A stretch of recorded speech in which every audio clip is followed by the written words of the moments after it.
Telecafé presenta Una luz en el sendero.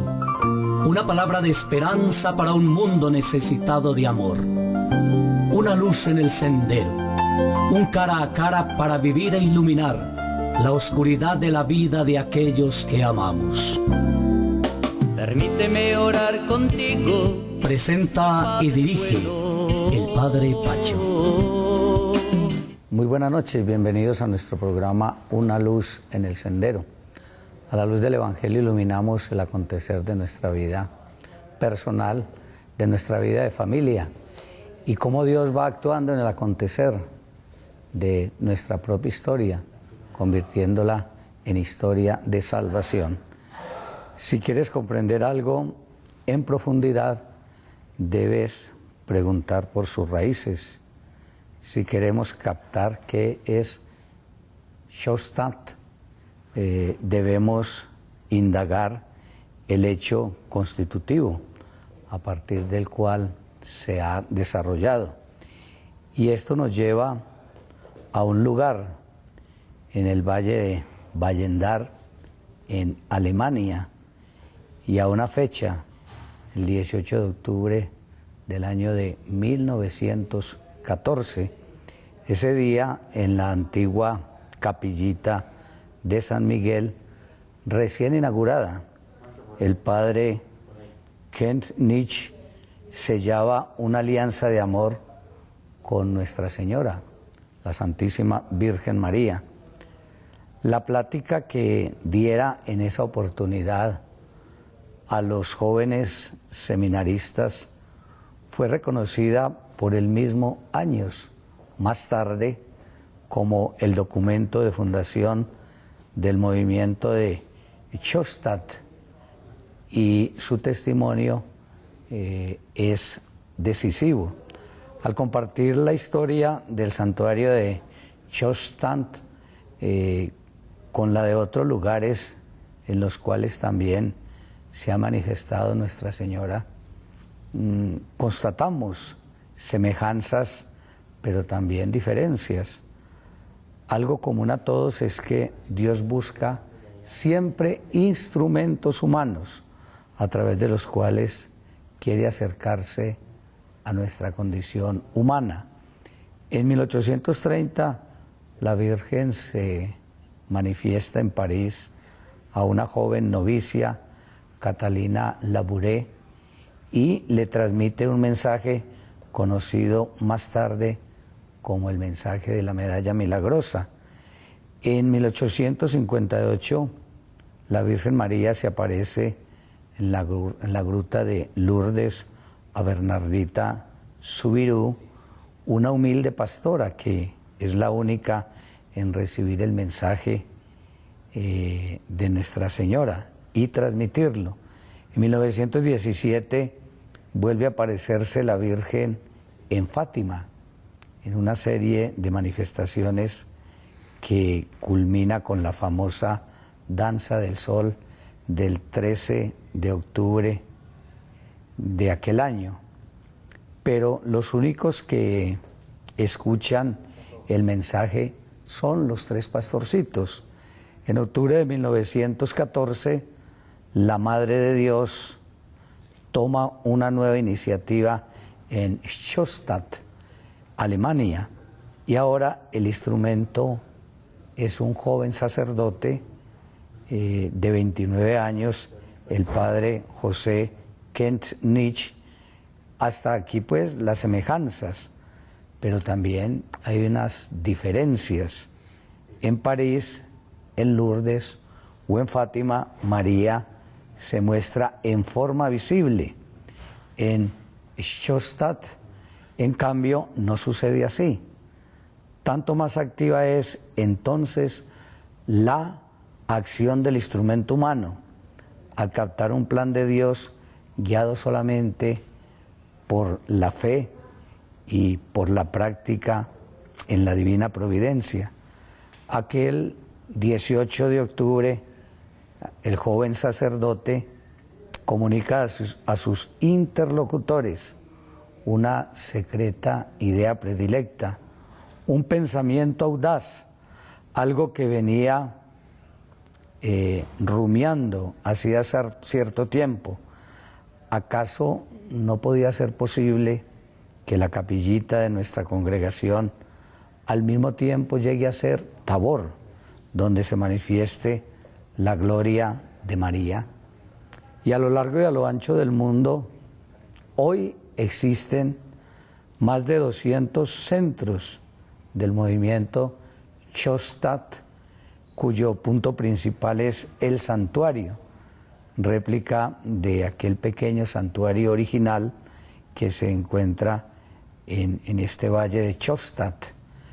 A través de la Virgen Peregrina se unen hoy en día a Chostat varios millones de personas en más de 110 países y 5 continentes.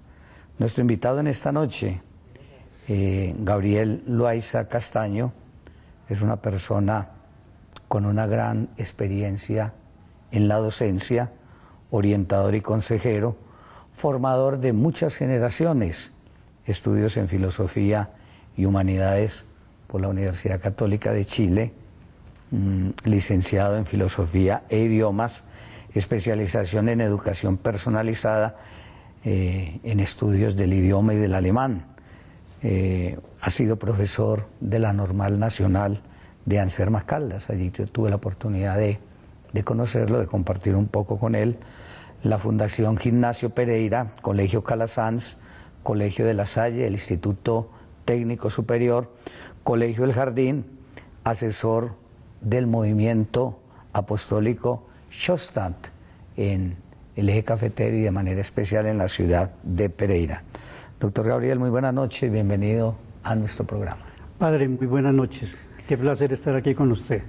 Dios abre los caminos y aquí estamos para dar respuesta a lo que humildemente nos transmita nuestro Señor Jesucristo. Muchísimas gracias, Gabriel, por aceptar esta invitación a este conversatorio que estamos seguros permitirá que conozcamos el movimiento a profundidad, todos los que estamos en esta noche compartiendo, tanto quien está con usted en este conversatorio como todos nuestros televidentes allí donde llega la señal de Telecafé, ya sea en nuestro eje cafetero en Colombia o en cualquier parte del mundo donde cualquiera persona pueda recibir a través del satélite nuestra señal. Muchísimas gracias de verdad por acompañarnos. Se dice que cada amanecer de Gabriel comienza con esta ejaculatoria, Mater, Padre. Sí, Mater. ¿Es real? Sí, es real. Todas las mañanas cuando yo me levanto, suelo despertarme a las 4:30 de la mañana, siempre imploro a la Mater. La Mater es la forma cariñosa con que nosotros invocamos y llamamos a la Virgen. Una palabra latina que usted sabe mejor que yo que significa madre. Entonces todas las mañanas digo, Mater, Padre, muéstrame el camino. Y eso es lo que me ha dado alegría y felicidad y deseos de vivir. Y esto demuestra de alguna manera ese carisma que el Señor ha colocado en su vida y en su ministerio, porque usted a través de la educación y a través de esta experiencia que tiene el movimiento vive todo el ministerio. Yo creo, Padre, al menos tratamos de ser instrumentos débiles en manos del Señor para poder transmitir toda esa fecundidad, toda esa riqueza que tiene la Iglesia, porque nosotros somos muy, muy allegados a la Iglesia.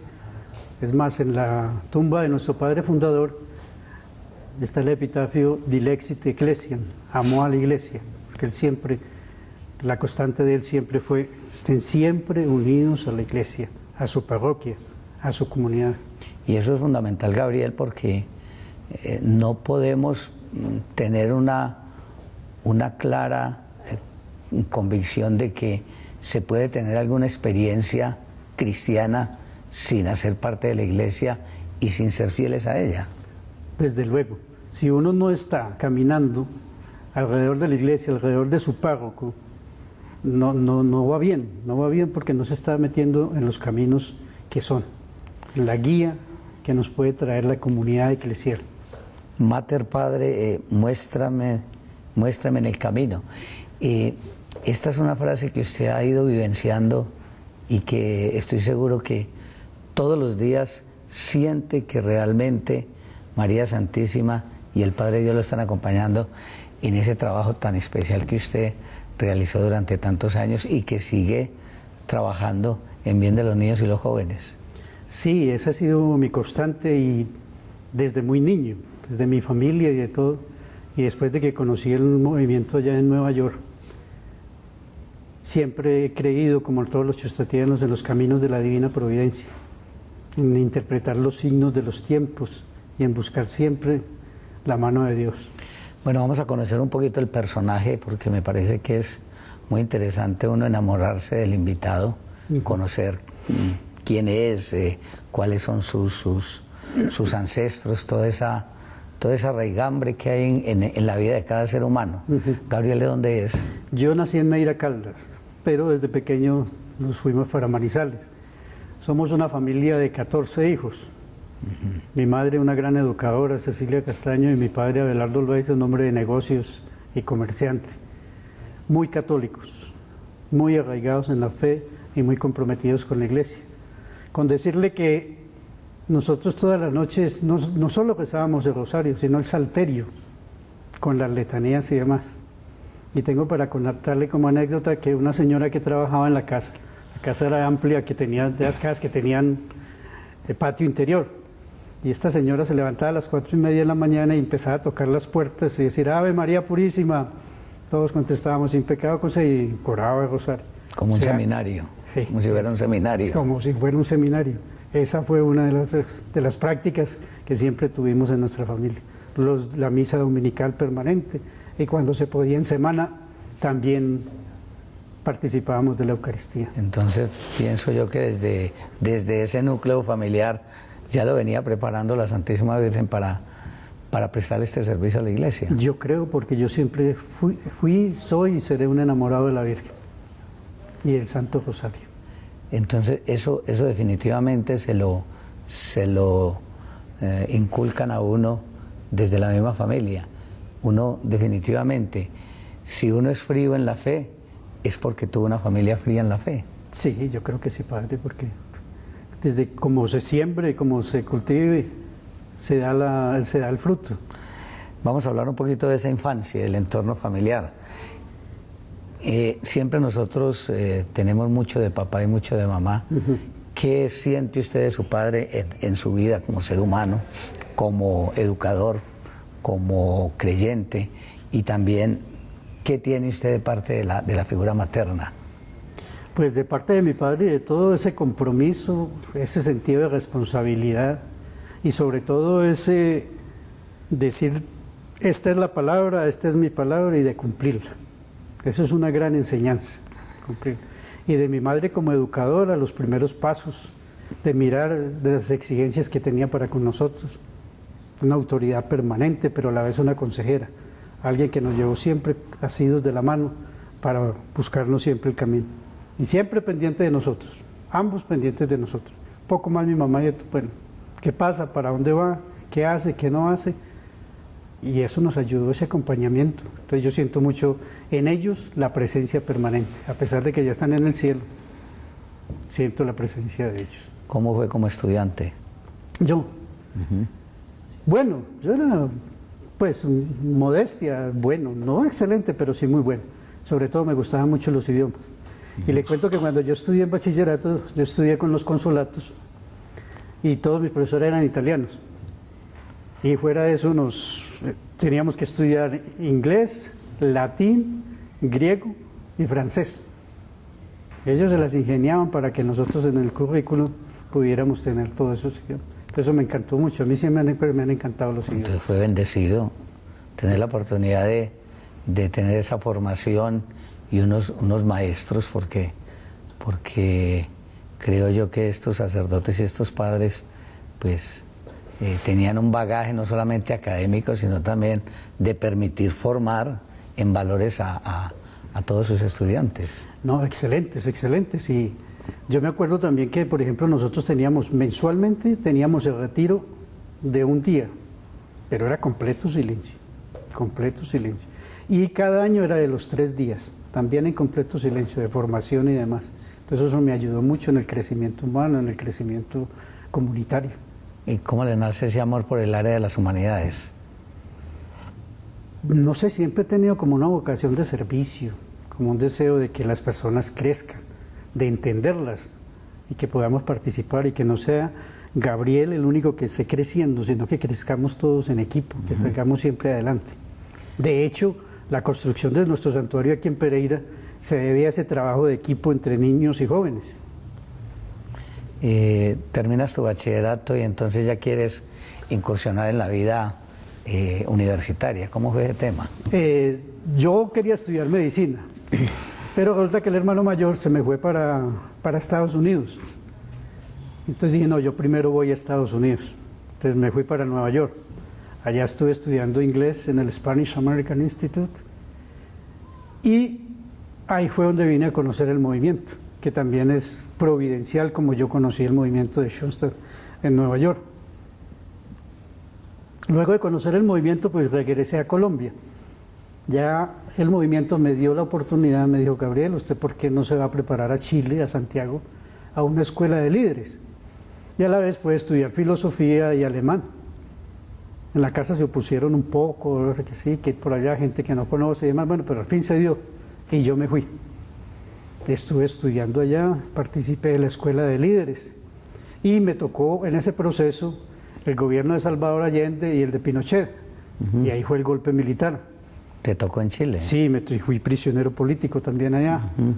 Eso es un poco de anécdotas para contar, lo mismo, el conocimiento de Schoenstatt en Nueva York es providencial, yo no me la creo, como dicen los muchachos ahora. ¿Y cómo fue ese acercamiento a ver si tú ibas a otra actividad? En Nueva York. En Nueva York. Pero yo me fui a estudiar y entonces un día no fui, no quería y me fui a caminar por Brooklyn y vi una iglesia que se llama All Saints Church, la iglesia de todos los santos. Dije, yo quiero hacer una visita a la iglesia. Cuando fui a hacer la visita, resulta que estaba cerrada. Entonces fui y toqué a la casa cural y salió una dama y me dijo, ¿qué se le ofrece? Le dije, hablar con un sacerdote. Y me dijo, ¿y qué? ¿Alemán, inglés, lo que sea? Pues estaba un poquito como alterado, cosas de joven. Entonces me dijo, bueno. Y salió el padre Ernesto Durán, chileno. Me dijo, ¿qué se le ofrece? Y le dije, no, pase. Le dije, no, yo no quiero pasar, solamente quiero hacerle una pregunta. Y me dijo, ¿cuál, joven? Le dije, ¿y por qué la iglesia tiene que estar cerrada? ¿Por qué ustedes quieren obligarlo a uno a rezar cuando ustedes quieran? Y yo, no, venga, tranquilo, venga, siéntese. Y entonces me senté con él y entonces me dijo, Gabriel, no, porque son los ladrones, y me explicó todo eso. ¿Y usted por qué no se vincula aquí a la parroquia y viene y me colabora? Y de todo. Le dije, no, padre, yo por ahora no quiero saber nada. Y entonces me dijo, déjeme el teléfono por si sucede alguna cosa. Cuando me llamó y me dijo, Gabriel, venga que necesito hablar con usted. Le dije, ¿qué será? Y fui. Y mi hermano me dijo, no vaya por allá, ¿qué va a ir por allá? No se vaya a meter por allá. Entonces fui cuando me dijo, Gabriel, hay un campamento de la Cuenca del Caribe y Estados Unidos en Milwaukee, de jóvenes de Schoenstatt, un movimiento que es así, si quiere conocerlo y de todo. A mí me llamó mucho la atención por lo de ir a acampar y además. Y ahí sí fue todo, para recortar un poquito, ahí fue toda la preparación y todo, hasta que me fui. Y me fui a ese campamento a quedarme solamente 15 días durante el campamento. Y resulta que me quedé en el Centro Internacional de Schoenstatt, me quedé 6 meses, participando en la formación, participando en todo. Y ahí empecé, ahí arranqué con Schoenstatt. Pero ya llevabas la vena por amor a la Virgen que te habían inculcado los misioneros de la Consolata, ¿cierto? Sí, ya la llevaba. Eso ya, sí, eso ya está. No, y desde la casa, porque el mes de mayo en la casa y en todo, siempre se preparaba el altar a la Virgen especial. Pero había cierta rebeldía cuando uno ya tiene esos años de juventud, donde uno a veces quiere como confrontarse con todo lo que es institución. Claro, y como yo ya me había soltado de la familia, entre comillas, entonces yo dije, no, esta es la oportunidad, yo para qué me voy a enredar más en cosas. Bueno, acompañado de 54 jóvenes y niños, visita Guayaquil en 1987. Cuéntenos esa experiencia. Esa experiencia fue muy linda. Resulta que en esas vacaciones de julio, el año anterior, me invitaron a un encuentro internacional en Milwaukee. Entonces yo fui. Era coordinador en el Instituto Técnico y a la vez trabajaba en el Calazán y en el Gimnasio Pereira. Y tenía un grupito de teatro en el técnico. Entonces llegué de esa experiencia y le dije a los del grupo de teatro, "Vea, yo conozco un movimiento que es así, asá, de carácter mariano y de todo eso. ¿No les gustaría conocerlo?" Me dijeron, "Sí, Gabriel." Y yo le dije, "Yo les pongo una condición, si les gusta, si hay que ver lo nuestro, seguimos adelante, o si no, seguimos también con el grupo de teatro." Y ahí arrancamos. Ya después de eso, como permanentemente pasan por aquí sacerdotes, monjas, miembros del movimiento internacional, le planteé a los sacerdotes que estaban en Guayaquil que si nos recibían para hacer un campamento allá de formación. Y dijeron, claro, listo. Entonces ellos prepararon las personas allá y todo eso. Convoqué a los padres de familia, listo. Vámonos, conseguí el bus y me fui solo con los 54. Llegamos allá, cada familia recibía un niño o una niña o algo que así. Tuvimos el campamento de 15 días. Hicieron la alianza de amor allá la gran mayoría, los mayorcitos hicieron allá en el santuario de Guayaquil, los más pequeños hicieron la primera comunión porque hubo preparación y después regresamos aquí a Colombia y empezamos ya con la idea de que de pronto podíamos construir el santuario aquí. Hemos escuchado ya tanto en la introducción como tú también lo has dicho, esa palabra. Qué bueno poderla, que en labios tuyos nos puedas decir cómo nace el movimiento y por qué se llama Schoenstatt. Bueno, Schoenstatt es una palabra alemana que significa lugar bonito. Ajá. El nombre nace tomado de allá desde Alemania y a través de toda la línea internacional. Y aquí en Colombia nace, como le dije anteriormente, con el grupo de teatro. Entonces convoqué, ahí iban también niños del Calasanz. Entonces ya los convoqué y nos pusimos a trabajar y empezamos a hacer reunión cada 8 días, general. Y en semana nos reuníamos por grupitos de 10, de 15. Éramos más o menos unos 300, entre niños, niñas, jóvenes, y nos reuníamos en semana por grupitos, todo. Y los 18 nos reuníamos a hacer la oración. El mes de mayo organizábamos el mes de Rosario, para todas las familias y todo, allá en la capilla del Colegio San José que nos la facilitaba. Hacíamos el Rosario y de todo, y ahí empezó la fundación del movimiento. Y lo más lindo de esto es que el santuario es construido por jóvenes y estos jóvenes atrajeron a todas las familias, a los papás, a los hermanitos y de todo. Entonces se fue fortaleciendo. Y los papás viven muy orgullosos de ellos. La gran mayoría todos son ahora profesionales, comprometidos con el santuario. La junta directiva está conformada ya por ellos. Yo estoy al ladito, acompañándolos nomás. Cuando empezaba el programa, Gabriel hablaba que María Santísima se ha manifestado de muchas maneras y hay muchas advocaciones que son muy conocidas, como Fátima, como Lourdes, como cuando se le presenta a esta niña bajo la medalla milagrosa. La manera como la Virgen quiere manifestársele a este sacerdote en su juventud es una manera distinta, porque allí no hay aparición. Ajá. Entonces, ¿por qué no nos cuentas esa experiencia de este sacerdote y quién era ese sacerdote? El padre José Kentenich era un sacerdote palotino, de los padres palotinos. Él hizo todo su estudio allá y con base a una idea de San Vicente Palotti de fundar la Federación Mundial Católica, él cogió esa idea, pero a la vez, al encontrarse en ese capillita de San Miguel que usted bien decía al principio, sintió la inspiración de que él debería formar algo concreto con lo que era la federación de la iglesia, o sea, dentro de la iglesia, meterse en la vida de los jóvenes, meterse en la vida de la comunidad para transformarlos. Y entonces de ahí nace en el santuario las 3 gracias que tiene, que es la gracia del encuentro, de la transformación y del envío. Entonces ahí es la fuente de nosotros, el santuario. Entonces el padre José Kentenich tomó eso y invitó a estos jóvenes y les dijo, ¿por qué no convertimos esta capilla en nuestro centro e invitamos a María para que ella se comprometa con nosotros? Y no hay la aparición, sino que es un cuadro que hay de un italiano, que ellos lo recogen y una señora se los dona y lo colocan allá.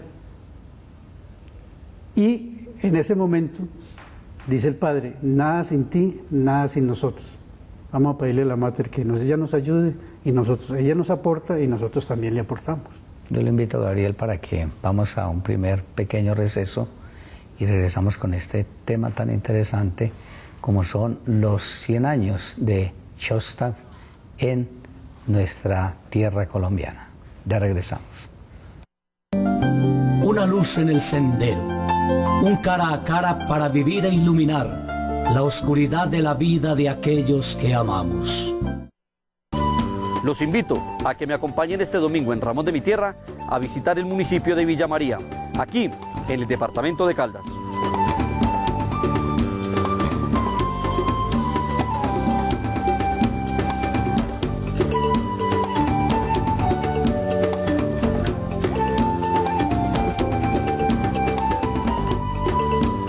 Porque cuando visites Villa María, municipio hortícola del departamento de Caldas, te enamorarás más de tu tierra, de nuestra tierra, de Ramón de mi Tierra.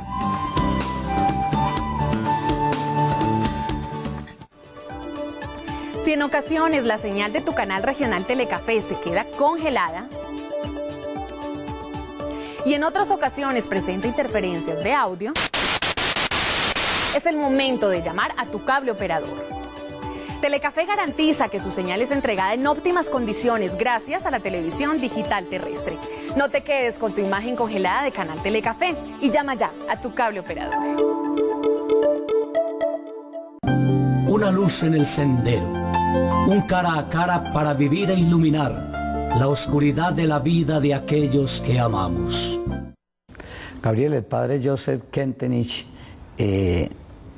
experimentó pues muchas pruebas y tormentas en esos momentos del inicio de Shostad.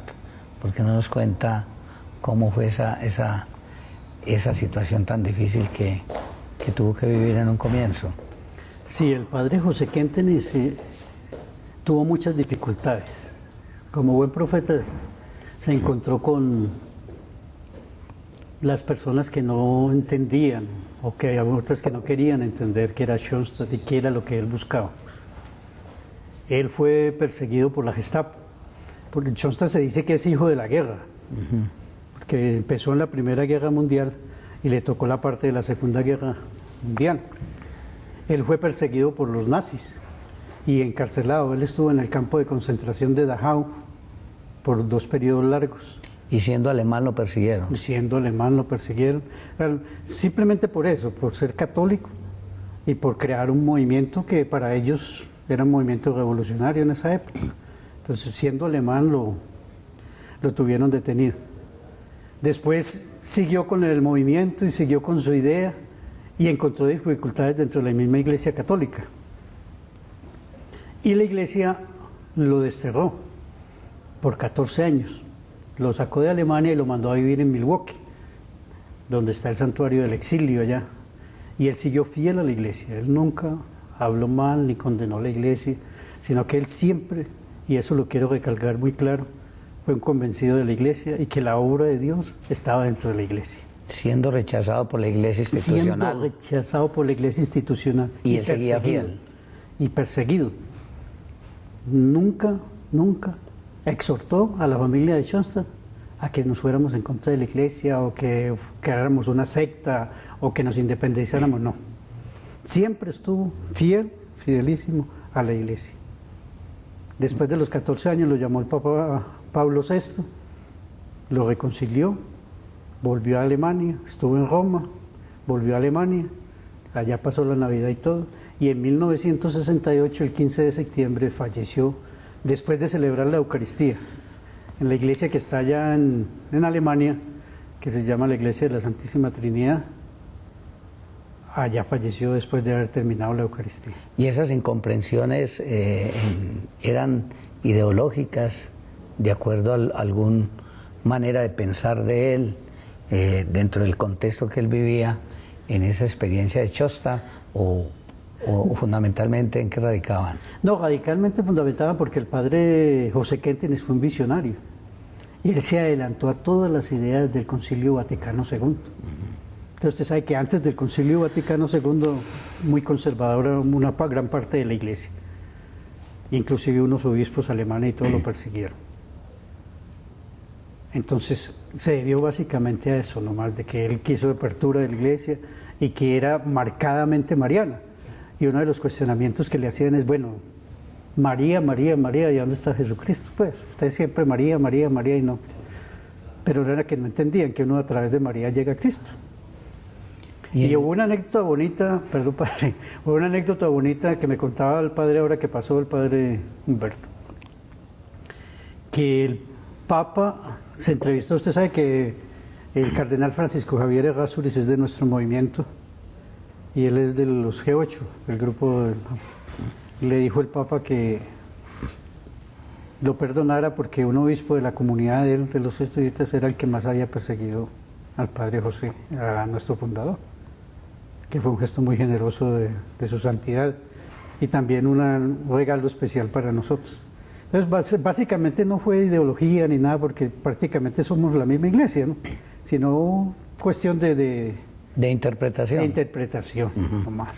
Bueno, en el campo de concentración tuvo que pasar muchas situaciones difíciles porque no era pues tratado como sacerdote, sino como un exiliado y como alguien que era tratado casi como un delincuente. Era un encarcelado por su forma de pensar y todo. Y allí pues fueron muchas las tribulaciones por las que pasó el padre. Sí, muchas, pero hubo algo muy significativo, que él se convirtió como una luz, como un faro para aquellas personas que estaban tan desesperadas. El padre que tenía una personalidad recia, fuerte, y siempre iluminó y ayudó a todos los compañeros del campo de concentración. Y allí él escribió el Hacia el Padre. El Hacia el Padre es un manualito que tenemos nosotros, que es donde están las oraciones para cada momento, parecido al breviario. Allí fue que lo fue escribiendo durante el tiempo de campo de concentración. Pero él siempre fue muy entregado a los demás y fue muy tratado duro, y el sufrimiento siempre estuvo al lado de él. El sufrimiento como que siempre lo perseguía, pero no se amilanó, sino que siempre siguió adelante, quiso que los demás salieran adelante y sobre todo, como era tan mariano y de todo, que María se manifestara en todas las actividades y actitudes de la vida. Un sacerdote como este padre fundador no está de pronto en línea de una beatificación. Sí, ya está en línea y estamos esperando que la iglesia nos dé ese gran regalo. Pero yo conversaba también con el cardenal hace por ahí 2 años y me decía, no, es que la canonización del padre José Kenty se demora, y se va a demorar hartico porque como él escribió tanto, él tiene muchos libros, él escribió tanto, habló tanto, pues en el buen sentido de la palabra y de todo, la iglesia es muy cuidadosa, muy prudente, y entonces no se va a dar tan rápido, pero sí está ya en la arquidiócesis de Trevis, en la arquidiócesis de Alemania, ya va a pasar, creo que ya pasó al Vaticano, ya surtió ese paso y ya está en el Vaticano. Pero de un momento a otro la Mater nos regala esa gran alegría. ¿Qué es la Internacional de Schoenstatt? La Internacional de Schoenstatt es la integración de todos los movimientos a través de los encuentros, de las reuniones y sobre todo a través de ese encuentro que tenemos los 18 de cada mes. Nosotros en todo el mundo nos reunimos los 18 a hacer oración por toda la comunidad de Schoenstatt y por la iglesia.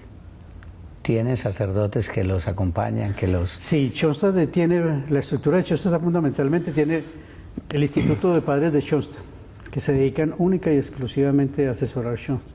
Las hermanas marianas de Schoenstatt, los hermanos marianos de Schoenstatt, la gama masculina de Schoenstatt, la gama femenina, la familia, las señoras, todos esos componen el movimiento en todas sus partes. Hablemos un poco, Gabriel, de esa carta que el fundador escribe por los peligros de la iglesia, por algunos pensamientos de algunos modelos de pensamiento teológico. ¿Recuerdas algo sobre esa exhortación del padre que invita, sobre todo dentro de esa línea mariana, para que seamos un poco cuidadosos a veces en no alejarnos de lo que verdaderamente quiere el Señor para nuestra Iglesia Católica.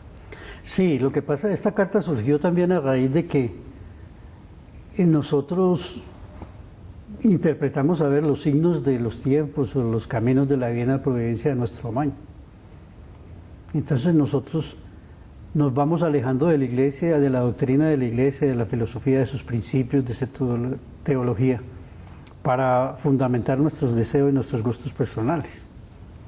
Entonces él escribía sobre eso, que nosotros tenemos que estar en esa línea y guardar siempre lo que nos quiere decir la divina providencia en todos los aspectos de la vida. O sea, que haya una relación, una correlación entre lo que es vida y acción. Entonces, a él le preocupaba mucho eso porque de todas maneras había muchos sacerdotes, mucha comunidad que de pronto hacían sus cosas, no lo digamos que de su amaño, pero sí en cierta forma no identificados con todos los criterios de la Iglesia. Cuando nosotros hablamos de una línea ortodoxa es el Evangelio. Exacto. No nos estamos saliendo del Evangelio. Exacto. Eso era lo que él proponía. Sí, eso sí. Vivamos el Evangelio, sigamos el Evangelio y ahí estamos bien. Mientras nos apartemos del Evangelio, mientras no sigamos la línea de la Iglesia, empezamos a cojear. Y usted empieza a cojear y se cae. Y a veces viviendo el Evangelio nos podemos también confrontar con algunas alas de la misma Iglesia. Sí, yo creo que sí. Y ahí es donde viene el choque. Ahí viene el choque, que así. Ahí donde viene el choque y las tensiones, las fuerzas y las demás cosas que si no se manejan con prudencia. ¿Y cómo hacer para, a pesar de esos choques, seguir siendo fiel como lo fue el Padre a su Iglesia? ¿Ahí es donde entra la fe o qué es lo que...? Sí, y primero yo creo que entra la fe, sí entra la fe, pero el convencimiento de esa persona de creer que todo está en este mundo está dirigido por Dios, está en los caminos de la divina providencia. Mientras yo pienso que el Padre decía, ¿no? Si yo sigo los caminos de la divina providencia, estoy seguro, sigo los caminos de la divina providencia, interpreto los signos de los tiempos, interpreto esas cosas que me quiere decir Dios a través de mis hermanos, a través de las circunstancias, a través de todas las cosas, estoy viviendo el Evangelio. Y si estoy viviendo el Evangelio, estoy en mi iglesia católica. Y si yo estoy en mi iglesia católica y estoy viviendo el Evangelio, no estoy equivocado. Y también convencido de que todo tenía dificultades y que en todas partes está metido el diablo. Que va a haber quien rechace, quien asuse, quien diga, quien calumnia, porque a él lo calumniaron y de todo eso. Pero dijo, no, yo no me resiento con la iglesia, yo vivo mi iglesia y la voy a vivir hasta el final de mi vida. Y eso lo demostró. Y con todas esas dificultades y tribulaciones, ¿cómo se empieza a extender el movimiento? Pues yo creo que esas tribulaciones y esas dificultades fueron bendiciones. Gracias. Porque el movimiento se fue fortaleciendo más. Y la fortaleza del movimiento estuvo más presente en el tiempo que él estuvo en los campos de concentración, en el tiempo que él estuvo en el exilio. Porque antes de irse para el exilio, ya había fundado el Instituto de las Hermanas de María. Y ellas se encargaron en Alemania de fortalecer y de todo, y ya había hecho unos viajes aquí a Latinoamérica, especialmente a Chile, a Uruguay y Paraguay. Cada movimiento tiene sus fortalezas. ¿Por qué el fortalecimiento en María Santísima? Porque yo creo no, es la verdad, María es nuestra gran educadora. María es la gran formadora. María es la gran transformadora del ser humano, de la sociedad. Y yo creo que ahora el problema de la sociedad y de toda esta parte de la educación, de la juventud y de todo eso, es que se han alejado de Dios, pero no se han dejado educar de María, no se han dejado querer de María. Si usted se deja educar, se deja querer de María, sale adelante porque ella está al lado y lo coge a uno de la mano cuando uno se está yendo para otro lado. El concilio y el movimiento siempre estuvieron muy cercanos, con la presencia del padre Kentenich en Roma. ¿Cómo fue esa experiencia? Antes del Concilio Vaticano estuvieron unos sacerdotes de Schoenstatt trabajando en la preparación del concilio. Y ya durante el concilio la Iglesia se dio cuenta de que las ideas y toda la filosofía y las partes del padre José Quentenis no eran en contra de la Iglesia, ni eran alejadas de la Iglesia, sino que se estaba buscando un ayornamiento, un acomodarse de la Iglesia a los tiempos, unos nuevos vientos, a unos nuevos vientos, sin olvidarse del Evangelio y de todo eso, y que él se había adelantado al concilio. Y ahí es cuando el Papa Pablo VI, terminado el concilio, lo llama y le dice, venga, y le dice, perdone, la Iglesia se equivocó en esta parte, siga con su movimiento adelante. Yo le invito, Gabriel, para que vamos a un último pequeño receso y regresemos con la última parte de nuestro programa, 100 años del movimiento Chostad en el mundo. Una luz en el sendero, un cara a cara para vivir e iluminar la oscuridad de la vida de aquellos que amamos.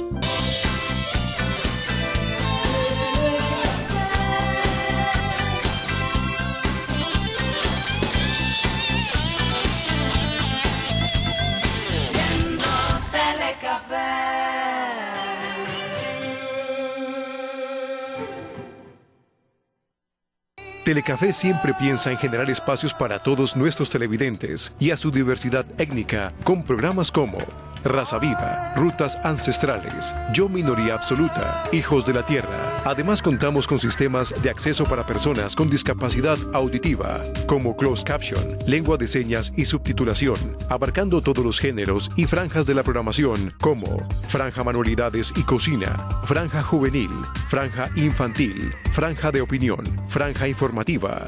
Otra de las grandes novedades que lidera Telecafé es un espacio informativo hecho por y para personas con discapacidad auditiva, denominado Magazine Enseñas.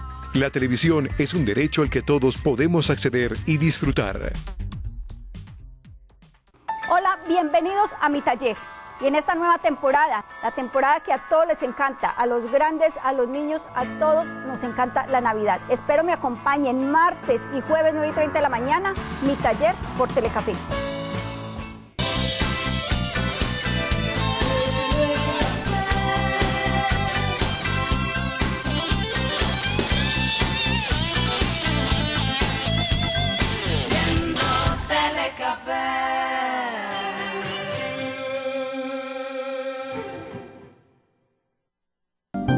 Una luz en el sendero, un cara a cara para vivir e iluminar la oscuridad de la vida de aquellos que amamos. Estamos con Gabriel Loaiza, que es asesor del movimiento Chostad aquí en la ciudad de Pereira, y de verdad que muchas gracias a él por acompañarnos en esta noche. 100 años del movimiento Chostad en el mundo. Qué bueno poder conocer, Gabriel, ¿cuándo llega el movimiento a Colombia y después a esta ciudad tan bella de Pereira? El movimiento llegó en el 1971. Yo hice mi alianza de amor allá en el Santuario Internacional de Walker. Y cuando me fui a venir en diciembre, el padre José Carlos Bosca me regaló el cuadro de la Virgen. Y allá en el santuario me dio la bendición y me dijo: Gabriel, lleva esta imagen de la Virgen para Colombia, porque Colombia es una tierra bendecida. Y yo me la traje. ¿Cómo es esa alianza de amor? La alianza de amor es un compromiso que hacemos nosotros los de Chostad con María. Nosotros, a través de una oración, después de una preparación, a través de una oración, le expresamos a María qué es lo que nosotros queremos que ella nos ayude y qué nosotros podemos aportar hacia ella, para que nos vamos educando. Entonces, ese es básicamente el renovar la alianza bautismal y renovar todas las alianzas de la iglesia. Y se viene con esa imagen a Colombia. Y me vengo con esa imagen. Llegué a Manizales, que allá vive mi mamá, se la di a mi mamá muy alegre, muy entusiasta, hizo el altar, lo organizamos. Y yo siempre tuve una relación muy bonita con todas las comunidades religiosas. Yo era muy amigo allá de los redentoristas, de los del Seminario Mayor, que era dirigido por los padres suspicianos. Y me metí allá e invité a unos seminaristas de que yo conocía un movimiento que por qué no pensábamos en eso. ahí estaba el padre Armando Sánchez, cuando eso no había seminario aquí en Pereira, sino que iban a estudiar a Manizales. Me invité ahí, estaba el padre Armando que yo recuerdo, el padre León. Qué pena con los que no recuerdo, pero es que ya a esta edad se le olvidan a uno ya muchas cosas. Entonces los invité y empezamos el movimiento. Empezamos a formarlo allá con los jóvenes, con los vecinos y de todo, y ahí surgió el movimiento aquí en Colombia. Después de eso, que yo estuve en Chile y demás, regresé a Manizales a estudiar medicina, y ahí fue donde me hice docente, que llegué a Anserma, donde nos conocimos. Estuve en la normal de señoritas y de allá me trasladaron de acá como coordinador del Instituto Técnico Superior. Y ahí con el grupo de teatro que les decía antes, empezamos ya con el movimiento y empezamos a trabajar con los jóvenes. Fuimos a Guayaquil, fui con otro grupo a Chile, fui con 60 a Chile y estuvimos trabajando aquí así, hasta que nos conseguimos el lote. Y ese lote lo conseguimos allí en el Rocío Alto y empezamos a trabajarlo, era un basurero. Empezamos a trabajarlo, a organizarlo y de todo. Y entre todos construimos el santuario de la Virgen como gran regalo para Pereira y colocamos el santuario mirando hacia Pereira, que hubo un poquito de dificultad ya al principio con la comunidad porque no entendían que la iglesia le diera la espalda al barrio.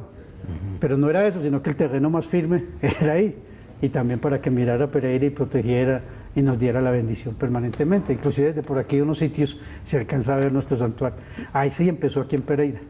¿Hace cuánto ya, Gabriel? Desde el 85.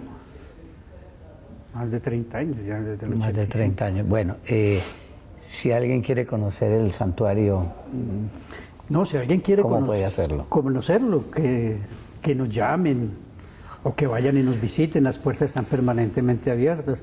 Allá van muchos grupos marianos y no marianos a hacer su retiro, nosotros les facilitamos. Va muchos sacerdotes, va el padre José Manuel Acosta, va el padre Alzate, el padre Gustavo, el padre Juan Carlos del Calazán, todos los sacerdotes. La diócesis ha tenido una apertura extraordinaria con nosotros, pensando desde el cardenal Castrillón y pasando por los demás, con el duque y Rigoberto. Perdón que hable así, excelentes. Una cosa que yo debo hacer público aquí es que la diócesis siempre nos ha apoyado, siempre nos dio la mano y ha estado acompañándonos permanentemente. Cuando uno llega allá a ese lugar, ¿qué experiencia puede tener? Una experiencia maravillosa, una experiencia de silencio, de oración, de encuentro con María. Es espectacular. Y de una vista extraordinaria, una panorámica extraordinaria de Pereira. ¿Se puede hacer parte del movimiento? Claro. Todo el que quiera puede hacer parte del movimiento. Y se empieza con unos procesos. Por ejemplo, los procesos son usted el primero que hace es el compromiso de ingreso, después la alianza de amor, luego el poder en blanco y luego la inscripción, que es la última etapa ya que llega uno, que es un compromiso ya realmente entregado a Dios. De entrega incondicional. Entrega incondicional. El compromiso de ingreso, después viene el poder en blanco en que uno se consagra a la Virgen y le dice, haga conmigo lo que quiera, pero yo todavía tengo mis reservas. Y la inscripción es la que le dice uno, Mater, aquí estoy, soy tu instrumento débil, pero quiero forjar tu reino y quiero salir adelante. Me parece que es bien interesante, Gabriel, esta experiencia. Bien sabemos nosotros que los movimientos son suscitados también por el Espíritu Santo y a veces nosotros podemos ser un poquito así, que los movimientos de pronto no sirven en la iglesia, pero tenemos que estar convencidos que son experiencias de fe, son experiencias que se han vivido y que de alguna manera nos permiten a nosotros acercarnos a Jesús, en este caso a través de María, que esos eran ciertos temores que a veces ha tenido la iglesia, y es ¿por qué no podemos llegar a Jesús a través de María? Y eso es claro. Eso es claro.